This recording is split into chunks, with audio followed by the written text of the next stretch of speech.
Perkenalkan, kami dari kelompok 3 akan mempresentasikan tentang aplikasi perpustakaan yang berbasis Flutter ini yang beranggotakan Ahmad Haryanto, Devina Felicia, Haryo Dwi, Ilham Bayu, Jeremy Tumbur atau saya sendiri sebagai ketua kelompok di mata kuliah ini. Kemudian ada Joko Sanjoyo, Ryan Suganga, dan juga Willianto Tua.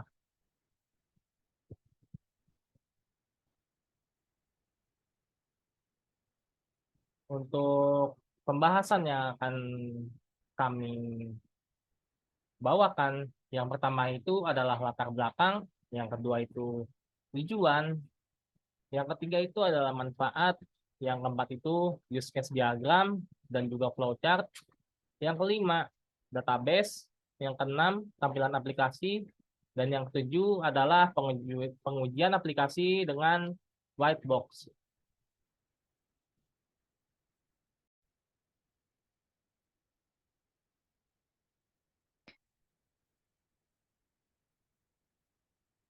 Baik, di sini saya akan menjelaskan mengenai latar belakang untuk aplikasi perpustakaan mobile di sini bertujuan untuk memberikan kemudahan akses dan pengelolaan sumber daya perpustakaan secara efisien.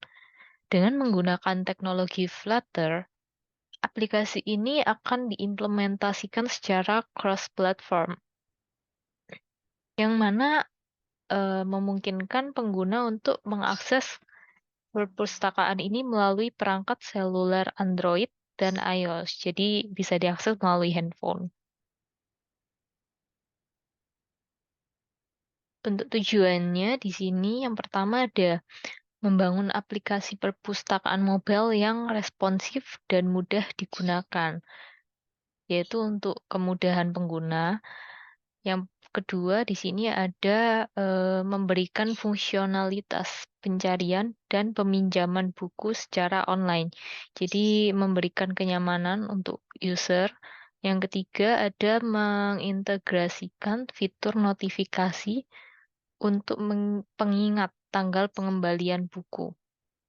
Yang keempat ada menyediakan profil pengguna untuk melihat riwayat peminjaman dan menilai buku.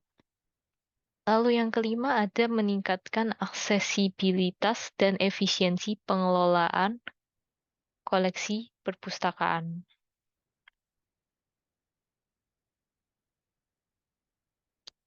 Selanjutnya ada manfaat. Yang pertama yaitu mempermudah pengguna dalam mencari dan meminjam buku. Yang kedua ada meningkatkan efisiensi pengelolaan perpustakaan. Yang ketiga memberikan pengalaman pengguna yang lebih baik dan interaktif. Untuk topik selanjutnya akan dilanjutkan oleh rekan saya.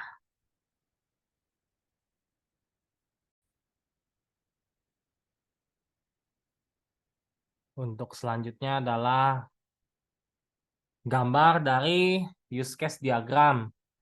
Jadi di sini ada dua user, anggota dan juga admin. Kemudian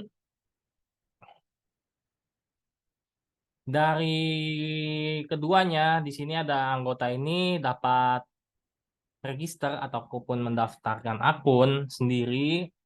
Kemudian anggota ini juga bisa mencari buku yang tersedia pada database aplikasi perpustakaan berbasis mobile ini. Kemudian anggota ini dapat meminjam buku yang tersedia. Dan yang terakhir itu adalah anggota dapat mengembalikan buku pada sistem perpustakaan ini. Selanjutnya di sini ada admin. Jadi dari adminnya ini sama-sama bisa register register ke dalam aplikasi ini. Dan di sini untuk tabelnya sendiri berbeda. Jadi untuk tabel anggota sendiri, di sini ada tabel admin sendiri, dan dua-duanya itu bisa register sendiri. Jadi si anggota ini tidak perlu request ke admin untuk minta diregister atau didaftarkan namanya ke dalam database aplikasi ini. Kemudian dari admin ini juga dapat melihat semua yang meminjam buku di dalam aplikasi perpustakaan ini. Makanya di sini ada laporannya. Laporannya itu laporan dari peminjaman buku yang terdapat di dalam aplikasi ini, dan kemudian si admin ini juga melakukan curut buku. Curut buku yang dimana di sini admin dapat menambahkan ataupun menghapus ataupun mengedit ataupun melihat buku-buku yang ada di perpustakaan ini. Oke.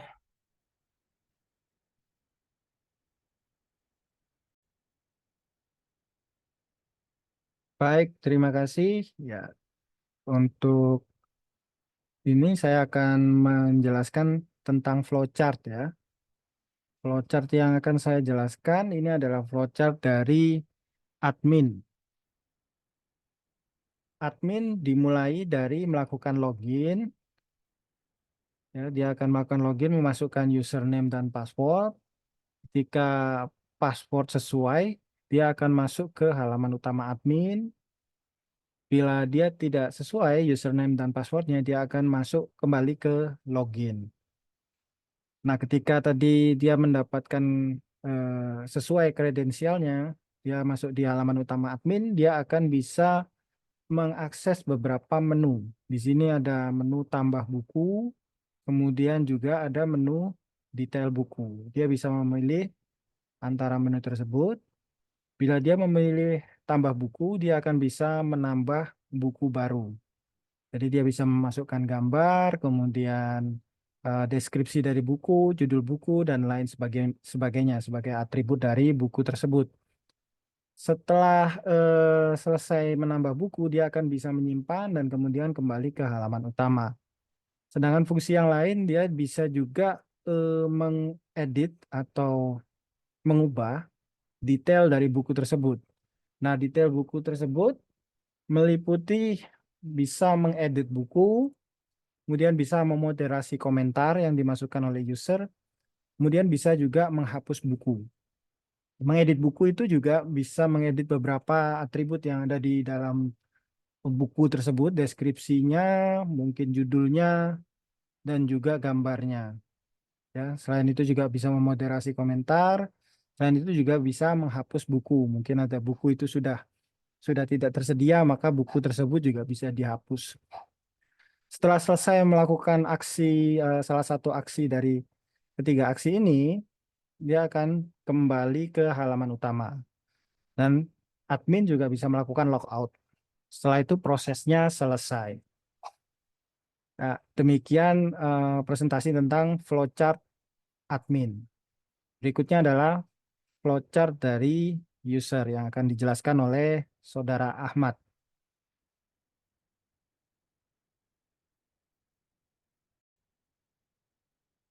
Selamat siang, nama saya Ahmad Arianto. Ini saya ingin menjelaskan tentang flowchart peminjaman buku. Yaitu diawali dengan mulai login. Pengguna harus login ke sistem dengan menggunakan username dan password. Lalu jika login berhasil, pengguna akan diarahkan ke halaman utama. Adapun dalam halaman utama itu terdapat list buku, pilih buku. Dan pengguna dapat melihat daftar buku yang tersedia untuk dipinjam. Pengguna dapat memilih buku yang ingin dipinjam dengan mengklik judul buku. Lalu setelah mengklik judul buku dan pilih buku, pengguna dapat memberikan komentar tentang buku yang ingin dipinjam. Nah, apabila pengguna akan meminjam buku, itu dapat mengklik tombol pinjam buku. Lalu setelah peminjaman buku, kembali lagi ke halaman utama, pengguna dapat logout ke sistem dengan mengklik tombol logout. Nah, dari gambar flowchart ini, setelah kita mengklik logout, maka proses peminjaman buku dinyatakan selesai. Adapun catatan dalam flowchart ini, pengguna harus terdaftar sebagai anggota perpustakaan untuk dapat meminjam buku. Lalu pengguna hanya dapat meminjam buku yang tersedia dalam aplikasi perpustakaan ini. Lalu pengguna memiliki batas waktu untuk mengembalikan buku yang dipinjamnya. Dan yang terakhir, pengguna akan dikenai denda jika terlambat mengembalikan buku.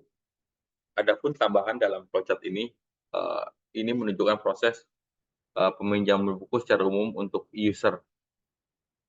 Kesimpulan dalam flowchart ini memberikan gambaran tentang proses meminjam buku yang dapat membantu pengguna memahami langkah-langkah yang perlu dilakukan dalam meminjam buku.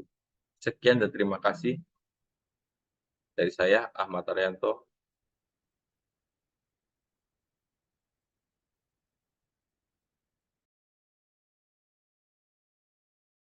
Oke, di sini saya akan melanjutkan di slide 9, yaitu ada database. Di dalam aplikasi ini ada satu database yaitu database tugas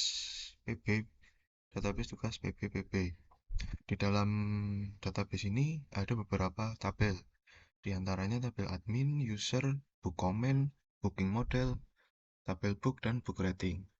Oke, di sini untuk tabel admin yaitu untuk mengelola semua database adminnya. Nah, untuk user ini tabel berisikan daftar nama peminjam buku. Oke, jadi di sini ada kolom ID. Kolom ID ini nantinya akan berrelasi dengan kolom user ID dari tabel book comment, booking model, dan book rating, yang nantinya untuk keperluan peminjaman bukunya. Oke, lalu di tabel book comment, di sini ada kolom book ID. Kolom book ID yang berrelasi dengan kolom book dan tabel book dan book rating. Oke, dari tabel book ini dia mempunyai ID ya, yang nantinya untuk keperluan peminjaman bukunya. Oke, lalu untuk di kolom book ratingnya ini, jadi setelah peminjaman itu nantinya si peminjam user nanti melakukan penilaian. Lalu dari sini akan kelihatan untuk user ID ini dengan book ID ini, dia akan kelihatan untuk rating dan reviewnya. Oke. Mungkin bisa dilanjut ke slide selanjutnya. Terima kasih.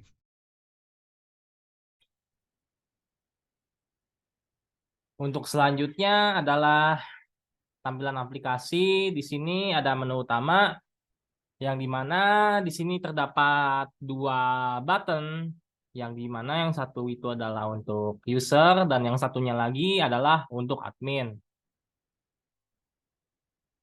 Selanjutnya adalah gambaran dari si admin loginnya ini. Jadi di sini menggunakan ABD pada komputer. Jadi ketika dijalankan source code-nya maka akan tampil di ADB Android-nya sendiri yang ada di komputer. Di sini admin login, email password, login, ada login, ada create new account. Jika belum ada, di sini bisa ditambahkan sehingga bisa masuk ke dalam database.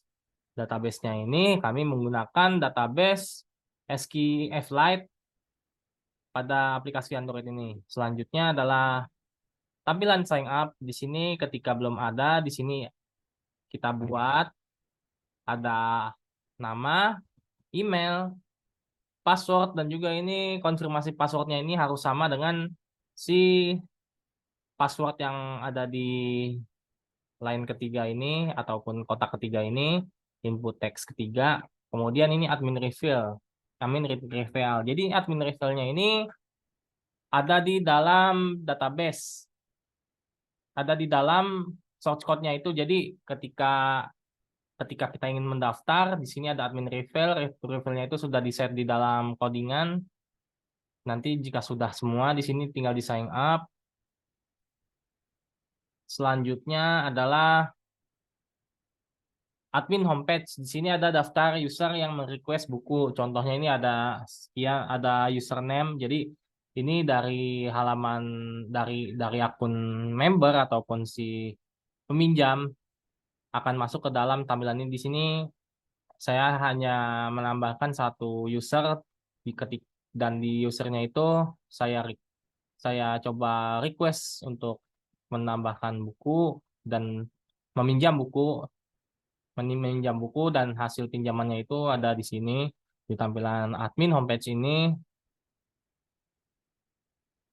Kemudian, nah ini masih yang tadi. Jadi di sini bisa di scroll ke bawah, ada berapa yang merequest dari membernya ini ataupun si peminjam bukunya ini akan tampil. Selanjutnya adalah tambah buku. Di sini untuk tambah buku sendiri bisa ada judul buku, kemudian pengarang buku, dan juga di situ kategorinya itu dipilih, itu ada di dalam source code codingan yang dimana di situ bisa ditambahkan sendiri, dan di sini ada masukkan deskripsi buku.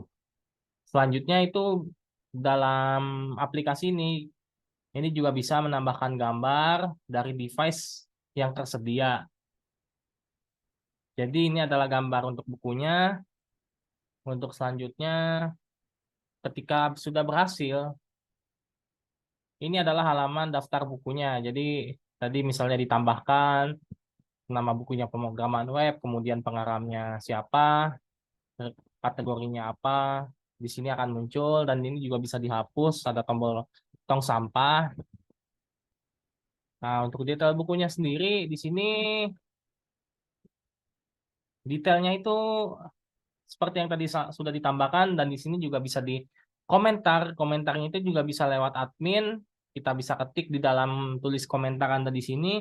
Selanjutnya ada tombol simpan, itu maka komentarnya itu akan masuk ke dalam database dan akan tampil di dalam halaman ini. Nah, selanjutnya adalah edit buku. Jadi setelah ditambahkan tadi, jika misalnya contoh di sini ada kategorinya di sini sudah diisi fiksi, ini bisa dirubah ataupun semuanya bisa dirubah tergantung sesuai apa yang dibutuhkan. Nah, ini untuk hapus bukunya sendiri seperti tadi yang saya sudah sebut. Di sini dari gambar tong sampah itu menuju ke sini, dan inilah ada button hapus yang dimana di sini ada pop up. Jadi tidak asal langsung menghapus, di sini akan ada notif apakah Anda ingin menghapus buku itu atau tidak. Jika tidak, dia bisa dipencet no, kalau iya, dia dipencet saja yes. Oke.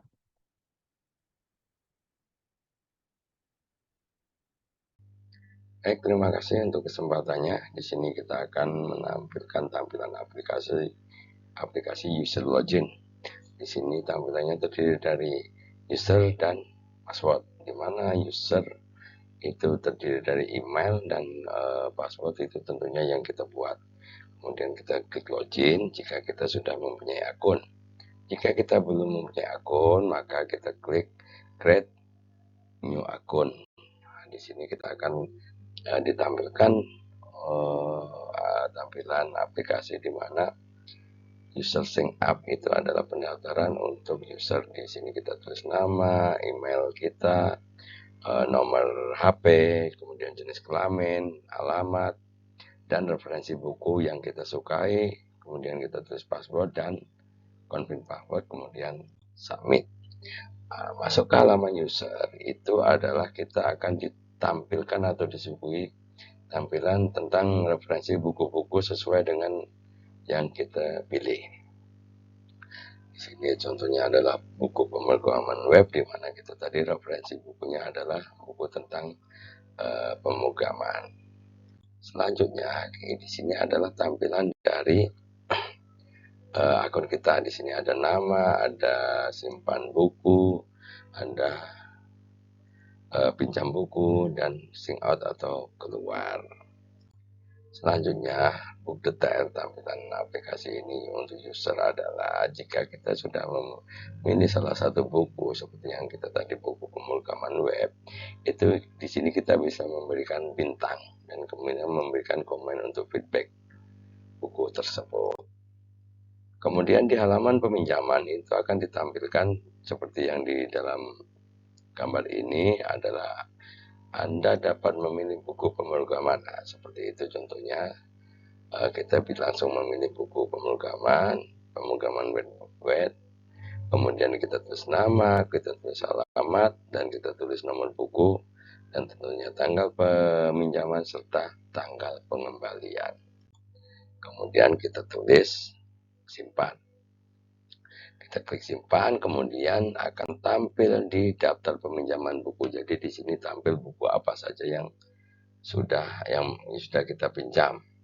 Di sini ada judul buku, ada rating bukunya, kemudian ada pengembalian buku, dan tentunya ada penalti, di mana jika kita terlambat mengembalikan buku maka kita akan terkena penalti. Demikian untuk presentasi saya. Terima kasih, dan kita lanjutkan kepada rekan kita.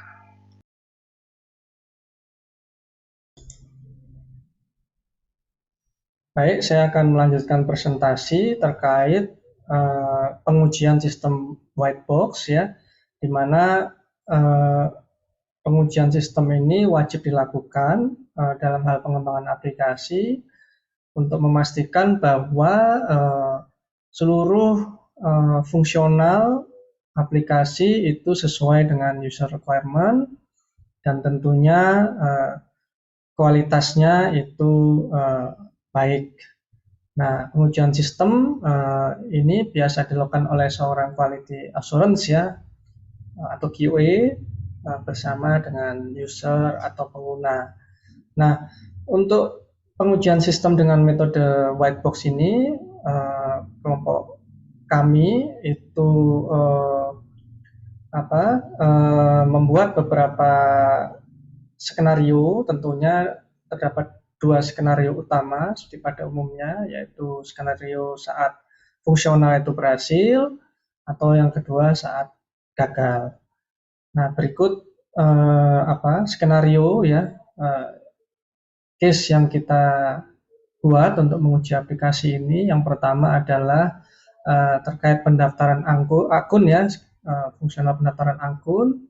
Di sini skenario 1 saat pendaftaran berhasil ya, ini untuk memastikan bahwa data akun baru itu memang disimpan ya dengan valid dalam database ya, sekaligus memeriksa ya bahwa data yang valid itu memang berhasil terrecord dengan baik.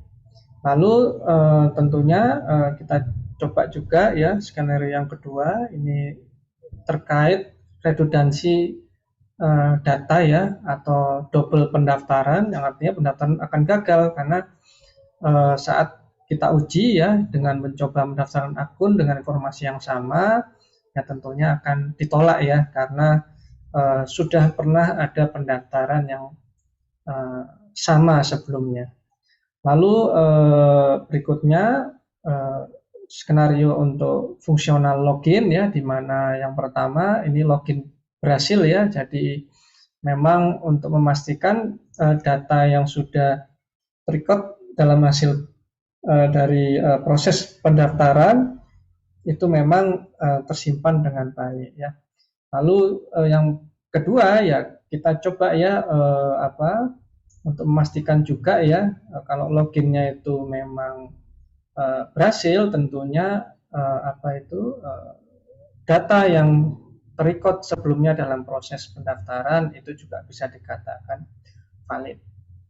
Lalu tentunya skenario yang kedua Ini kita coba dengan cara ya kita coba login saja ya dengan akun yang memang belum pernah dibuat sebelumnya, sehingga tentunya hasilnya itu akan dianggap tidak terdaftar ya, dan itu akan diarahkan untuk melakukan pendaftaran atau registrasi terlebih dahulu.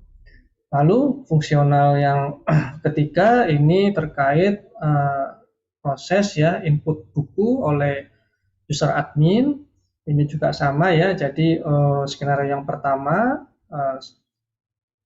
input buku yang berhasil ini tentu juga untuk memastikan bahwa proses input ya menggunakan aplikasi itu memang berhasil ya dan masuk ke database, dan tentunya sekaligus memastikan bahwa datanya itu memang valid seperti itu. Nah, lalu skenario yang kedua ini kita tidak bisa menginput ya dengan mencoba menginput buku yang ternyata lagi-lagi sudah ada gitu ya, lagi-lagi terdapat redundant gitu ya, jadi judul buku yang sama atau ISBN ya, nomor buku yang sudah pernah kita input sebelumnya itu terdeteksi ya waktu kita memasukkan nomor yang sama, itu sistem mengatakan bahwa buku ini sudah ada, dan yang membuat bahwa input buku menjadi tidak berhasil. Lalu yang ketiga fitur atau fungsional terkait pencarian buku. Jadi ini skenario 1, proses searching ini untuk memeriksa apakah sistem dapat mengkolek ya itu dalam database sesuai dengan kriteria ya atau keyword pencarian. Lalu juga kita menguji dengan mencoba mencari dengan berbagai jenis pencarian, misalnya based on judul ya atau pengarang, author ya, penulis atau kategori. Nah, ini kita coba sampai memang berhasil ya. Lalu yang kedua kita lakukan testing pencarian gagal ya atau tidak berhasil menemukan bukunya dengan mencoba ya mencari buku yang memang tidak ada di dalam database seperti itu. Nah, fungsional yang terakhir yang kita uji adalah terkait peminjaman buku. Nah, ini skenario yang berhasil. Kita ingin memastikan bahwa buku berhasil ya ditandai memang statusnya sedang dipinjam. Sekaligus kita memeriksa juga ya apakah metadata ya tanggal peminjaman itu memang tercatat dengan benar, dengan valid. Nah, lalu skenario yang kedua kita coba jadi bukunya ada gitu ya. Nah, coba saat kita mau pinjam bukunya, ternyata memang bukunya itu tidak tersedia ya. Ini bisa dua skenario ya. Bukunya memang ada di repositori tapi belum tercatat ya. Atau yang kedua ya bukunya memang sudah dipinjam gitu ya, sudah dipinjam atau memang sudah tidak ada stoknya, hanya memang di database itu belum diinput atau memang ada yang tidak sinkron ya dari sistemnya itu sendiri. Nah, demikian presentasi dari kelompok kami. Saya akhiri, terima kasih. Assalamualaikum warahmatullahi wabarakatuh.